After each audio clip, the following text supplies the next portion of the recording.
હું એક અનાથ દીકરી છું.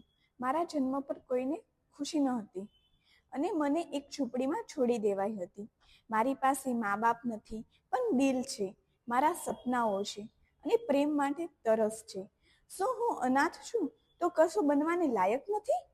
બધી દીકરીઓની જેમ મને પણ આશરો જોઈએ છે, મને પણ પ્રેમ જોઈએ છે. હું પણ તમારું ભવિષ્ય બની શકું છું. તમે મારી સાથે દયાની નહીં, પરંતુ પ્રેમ અને માનવતાની નજરે જુઓ તો.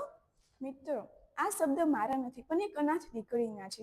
આ સાંભળીને મને પણ દુઃખ થયું. તેથી તેમને પ્રેમ અને સહકાર મળી રહે તેવી સંસ્થા મેં એક શોધી કાઢી, જેમનું નામ અવની ચેરિટેબલ ટ્રસ્ટ છે, જ્યાં દીકરીઓને પિતાના પડછાયા જેવી હૂંફ અને માતાની મમતા મળી રહે છે. અને જો તમે આ દીકરીઓને ઘર પરિવાર મળી રહે અને સારું એવું સુખ મળે તેવી હેલ્પ કરવા માંગતા હોય તો આ વિડીયોને લાઈક કરો, ચેનલ પર નવા હોય તો સબસ્ક્રાઈબ કરો અને વધુમાં વધુ આ વિડીયો લોકોને શેર કરો.